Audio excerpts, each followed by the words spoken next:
কোচবিহার সাগরদিঘি সংলগ্ন কল্যাণ ভবনের সামনে থেকে দুটি ট্যাবলোর শুভ উদ্বোধন করল তৃণমূল কংগ্রেসের তফসিলি সংগঠনের নেতৃত্বরা। পাশাপাশি আম্বেদকরের মূর্তিতে মাল্যদান করে শ্রদ্ধা জানান তারা।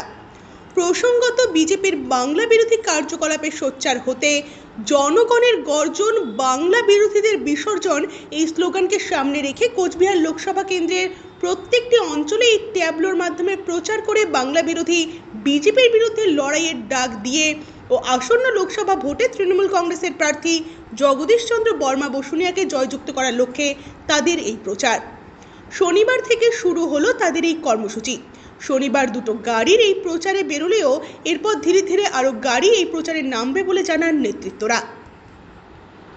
দুটো গাড়ি, একটা গাড়ি যাবে সিতাই আর একটা গাড়ি যাবে দিনাটা টুয়ে।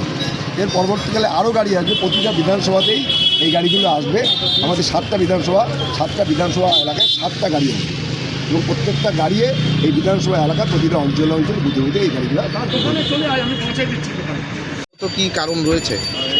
এটা হচ্ছে সর্বভারতীয় তৃণমূল কংগ্রেস সভানেত্রী মাননীয় মমতা ব্যানার্জি এবং সর্বভারতীয় তৃণমূল কংগ্রেস সাধারণ সম্পাদক অভিষেক বন্দ্যোপাধ্যায়ের এটা নির্দেশে আমাদের পশ্চিমবঙ্গ রাজ্যের সমস্ত জেলায় তপশিলি মানুষের জন্য আমাদের মামাটি মানুষের সরকার যে উন্নয়নমূলক কাজগুলো করেছে, সেই উন্নয়নমূলক কাজগুলোকে আমরা তুলে ধরবো।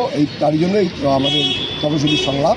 এটা আমাদের বিভিন্ন জায়গায় যাবে, যেমন আমাদের কুচবিহার জেলার আমাদের প্রতিটা ব্লকে অঞ্চলে বুথে এই গাড়িগুলো যাবে। আমাদের প্রচার পত্রিকা আছে, এই প্রচার পুস্তিকা সেগুলোকে তুলে দেওয়া হবে। আমাদের সরকার কী উন্নয়নমূলক কাজকর্মগুলো করেছে এবং সেগুলোকে তুলে দেওয়া হবে। পাশাপাশি তার পরিপ্রেক্ষিতে আমাদের যে তৃণমূল কংগ্রেসের মনোনীত প্রার্থী জগদীশ বসুনিয়া মহাশয়কে যাতে কুচবিহারের মানুষ, তপশিলি জাতির মানুষ যারা বিপুল ভোটে ভোট দিয়ে জয়যুক্ত করে এবং মমতা ব্যানার্জির হাতে তুলে দিয়ে মমতা ব্যানার্জির হাতকে শক্ত করে, তার জন্যই আমাদের এই তপশিলি সংলাপ প্রোগ্রাম।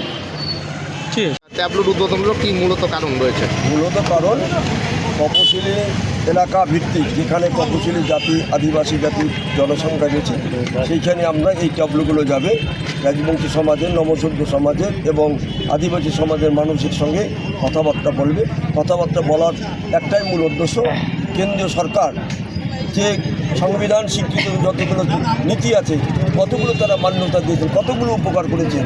দিদিমণি আমাদের মমতা বন্দ্যোপাধ্যায় রাজবংশী সমাজের জন্য, মতুয়া সমাজের জন্য, নমসূর্য সমাজের জন্য কী উন্নয়ন হবে তুলনামূলক এই আলোচনাগুলো করবো। তাছাড়া আর একটা সর্বনাশে খেলা খেলেছিল এই সরকার, কেন্দ্রীয় সরকার সিএ। তার কারণ একটাই বলছেন, আপনারা যেসব মানুষ বাংলাদেশ, পাকিস্তান, আফগানিস্তান থেকে এসেছেন, যে কোনো কারণে, ধর্মীয় কারণে হোক, সন্ত্রাসের কারণ, তারা যার পূর্বপুরুষ আছেন তাদেরকে বলতেছেন তোমরা ভারতীয় নাগরিকত্ব পাওয়ার জন্য তারা একটা ফর্ম আবেদন করছেন। তারা নিজেরাই বলছেন অনলাইনে ফর্ম ফিল আপ করুন। আমার পূর্বপুরুষ পাকিস্তানে ছিল, আমরা ধর্মীয় সন্ত্রাস এখানে এসেছি এই বলছি। তার কারণ যে মানুষটা এখানে নাগরিকত্ব আছে, ভোটার কার্ড আছে, আধার কার্ড আছে, প্যান কার্ড আছে, সার্ভিস করছে, তাদেরকে ভারতীয় লোভ করার জন্য একটা ফাঁদ ফেলেছে। সেই ফাঁদে পা যারা দেবে তাদের সর্বনাশ করবে, এইভাবে মানুষকে বিভ্রান্ত করছে। তার বিরুদ্ধে প্রচার করার জন্যই তপশিলি সমাজের মানুষ যেহেতু শিক্ষায় দীক্ষায় পিছিয়ে থাকে, তাই তাদেরকে সচেতন করার জন্য আমাদের এই ট্যাবলোগুলোকে সেই অভিযান করবে। এটা কি রাজবংশী হোটেল?